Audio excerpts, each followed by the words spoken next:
Okay, boys, here we go.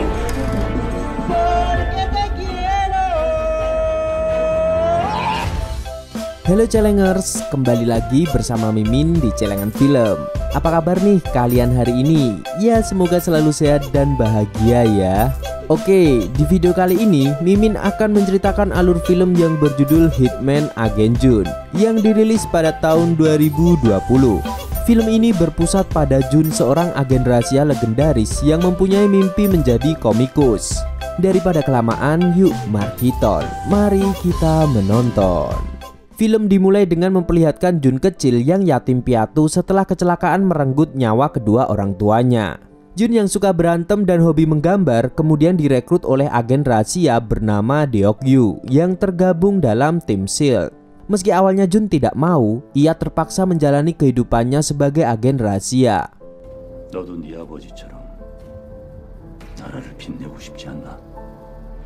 Bahkan tidak tanggung-tanggung, Jun menjadi agen rahasia terbaik yang berhasil menuntaskan berbagai misi, termasuk dalam misi solonya mengincar teroris bernama Jason.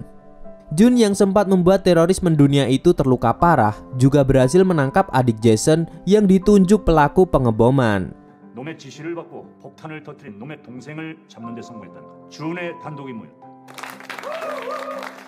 Di sela-sela kesibukannya, Jun tidak lupa dengan hobi menggambarnya, walaupun ia sering terganggu ketika ada sesuatu yang berhubungan dengan misi. Suatu ketika Jun ditugaskan dalam sebuah misi bersama juniornya yang bernama Chul. Sama-sama bernasib tidak mempunyai keluarga, rupanya membuat Chul mengidolakan Jun.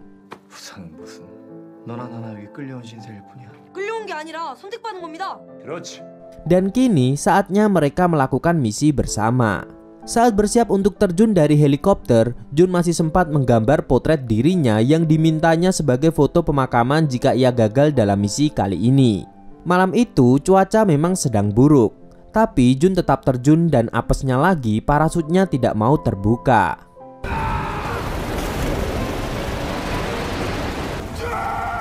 Malam pun berlalu. Kini terlihat pasukan agen rahasia sedang memberikan penghormatan terakhir untuk meninggalnya Jun. Dan cerita pun berakhir. Tapi bohong. Oke, lanjut. Di lautan lepas, Jun tampak sedang berenang dan tersenyum sumringah setelah rencananya berhasil. Jun memang sudah lama ingin mengejar mimpinya sebagai komikus. Ini kenapa ia sengaja memalsukan kematiannya. Waktu pun bergerak cepat menuju 15 tahun kemudian. Jun kini bukan lagi agen rahasia berbahaya, melainkan Kim So-hyuk, si komikus tidak laku yang merangkap bapak rumah tangga.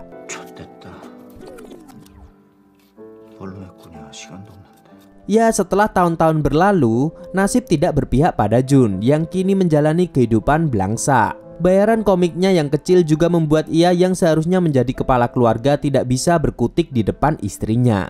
Saat istri Jun yang bernama Mina pergi bekerja, Jun mengurus kerjaan rumah.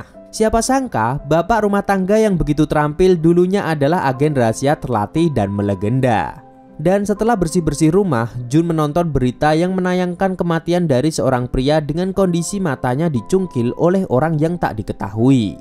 Di tengah-tengah siaran berita, HP-nya mendapat notifikasi. Ternyata komik darinya sudah diterbitkan. Jun lalu membuka komentar dengan harap-harap cemas, tapi di sana hanya berisi sumpah serapah yang membuat Jun semakin stres.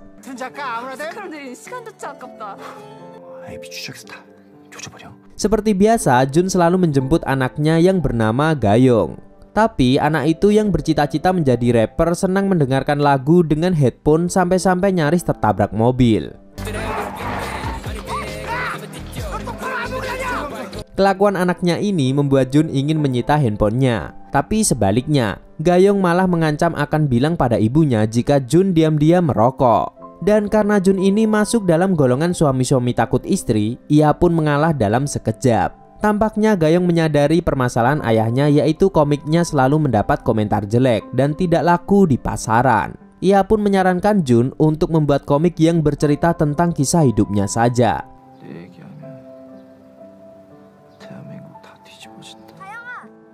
Sesuatu yang mustahil dilakukan oleh mantan agen rahasia. Tapi Jun semakin tertekan saat editor meminta komiknya untuk diakhiri. Bahkan ia juga diam-diam bekerja di proyek terus terkena omelan mandor. 먼지 난리잖아. 뭐 삽질이 장난이냐? Dan suatu malam ketika Jun mabuk, ia mulai menggambarkan kisahnya sebagai agen rahasia. Episode pertama menceritakan Jun kecil dipaksa masuk dalam tim SEAL, lalu ditempa dengan latihan keras oleh pelatih keji bernama Deok-yu, sampai akhirnya menjadi agen terbaik di tim ganas bentukan Bin tersebut. Keesokan paginya, Jun yang baru bangun dibuat bingung dengan hidangan masakan enak. Mina yang biasanya galak kini berubah 180 derajat menjadi wanita lembut sampai membuat Jun merasa takut. Dan benar saja, ketika Jun menyadari ada sesuatu yang tidak beres, ternyata Mina mengirim komik berjudul Hitman Agen Jun semalam.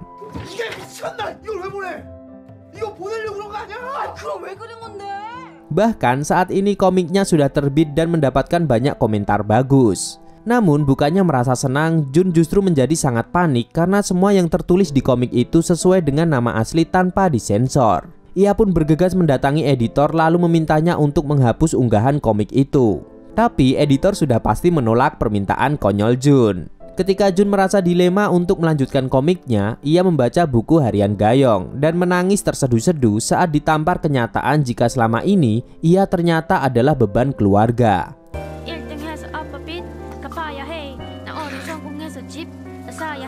Hal itu membuat Jun bertekad untuk menghasilkan uang lebih banyak untuk keluarganya. Dengan semangat 45, Jun menggambar episode 2 dari komiknya yang kini bercerita tentang misi yang ia lakukan termasuk misi solonya saat memburu Jason.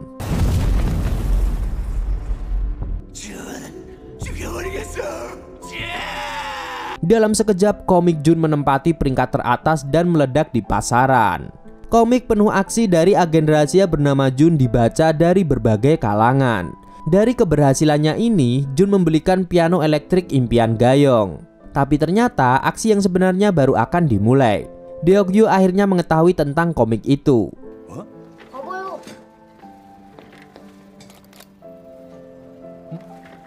Ia pun langsung membuat rapat bersama anggota Bin lainnya. Tanpa ragu-ragu, Pak Kepala Bin mencurigai Jun biang kerok di balik semua ini. Lagi pula selama ini jasad Jun tidak pernah ditemukan dan dianggap hilang di lautan. Pak Kepala merasa sangat marah karena pengkhianatan ini. Ia segera memerintahkan Chul untuk menangkap Jun. Langkah pertama yang dilakukan, mereka mendatangi editor untuk mencari lebih jauh tentang keberadaan Jun. Karena tekanan dari Bin, editor mau menjebak Jun. 네, 편집장님. 김작가. 이번 회 반응도 죽여. Setelah mendapat lokasi pasti, pasukan bergerak ke tempat proyek untuk menangkap Jun. Tapi sebagai mantan agen terbaik, Jun bisa mengalahkan semuanya dan berhasil lolos. Jun buru-buru berkemas kemudian menelpon Mina dan mengajaknya pindah ke luar negeri. Bahkan ia menawari istrinya untuk operasi plastik. Ia akhirnya mengatakan jika ia adalah agen Jun yang sebenarnya dan kondisinya berubah menjadi darurat. Tapi ini terlalu tidak masuk akal bagi Mina dan menganggap suaminya sedang bercanda. Tak lama kemudian pasukan Bin berhasil masuk ke rumah. Lalu terjadilah kekacauan. Dan saat itu juga Jun akhirnya tertangkap.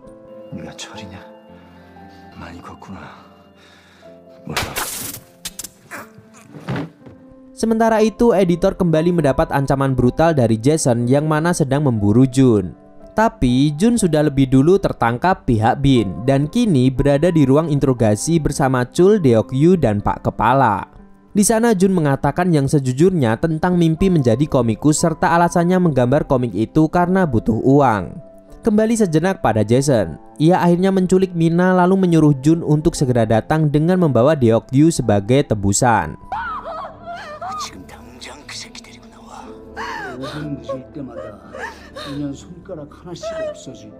Melihat istrinya dalam bahaya, Jun menjebak pihak Bin untuk membalikan keadaan dan memborgol Deok-yu. Kehebatan Jun rupanya belum pudar. Ia mampu membawa Deok-yu kabur dari markas. Pak Kepala langsung memerintahkan timnya untuk melacak keberadaan Jun dan mengejar laju mobilnya. Sesampainya di terowongan, terlihat keseruan adegan aksi saat Jun melawan anggota Bin yang mengejarnya.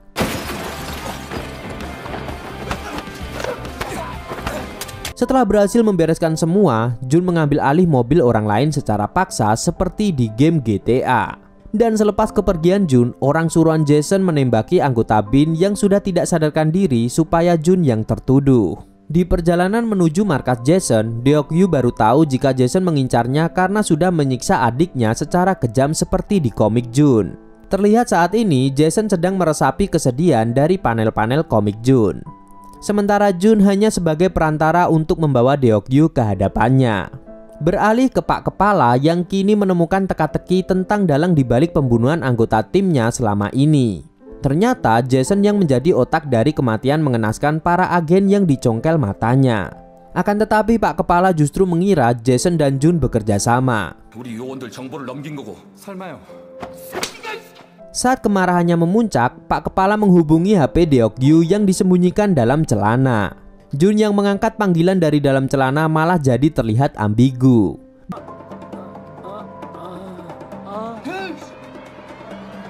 Dan betapa kagetnya saat suara dari panggilan itu ternyata berasal dari Gayong. Rupanya Pak Kepala menggunakan Gayong untuk memancing Jun kembali. Dan tentu ini membuat Jun merasa dilema antara memilih istri atau anaknya. Jun pun mengebutkan mobilnya untuk menemui pasukan Jason yang menculik Mina. Tapi kocaknya mobil Jun hanya mampir saja, karena ia langsung berbalik sampai membuat istrinya tidak tahu lagi harus berkata apa.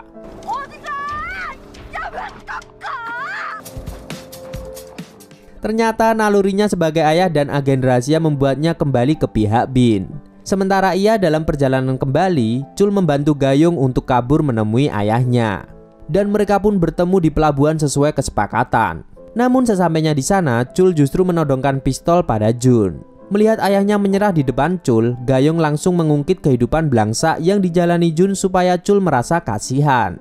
Ia juga bilang jika Jun sudah menganggap Chul sebagai saudaranya sendiri, sehingga Chul menjadi luluh.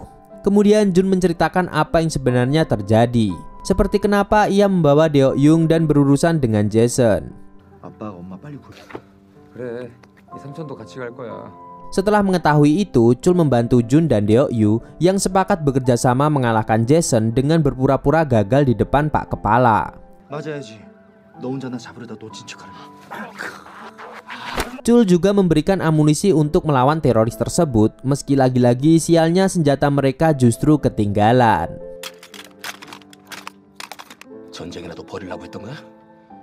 Tidak butuh waktu lama, Jun dan Deok-yu akhirnya berhadapan dengan sosok Jason, si teroris mendunia. Di sana juga ada Mina yang tiba-tiba saja mengejutkan semua orang dengan adegan laga tak terduga yang ternyata pengaruh dari kebanyakan alkohol.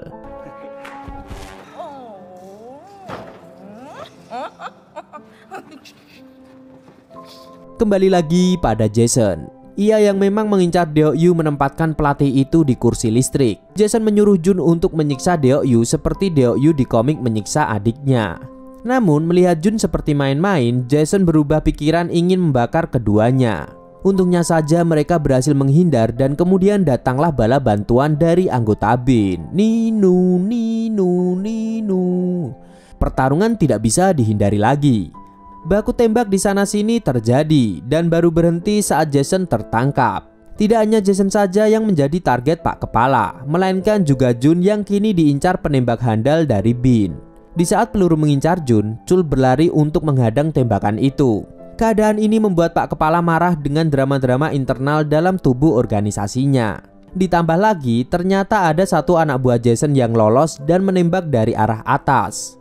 Ia berhasil membebaskan borgol di tangan Jason, dan begitulah Jason bebas. Ia langsung menembak Jun yang berlagak tumbang padahal sebenarnya memakai rompi anti peluru.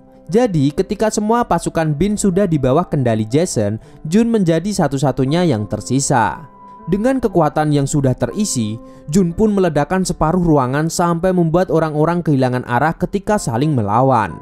Setelah mengamankan keluarganya dengan dibantu Deok-yu, Jun pun kembali ke arena pertarungan untuk menghabisi Jason. Duel di antara Jason dan Jun berlangsung seru di lantai atas ruangan ini.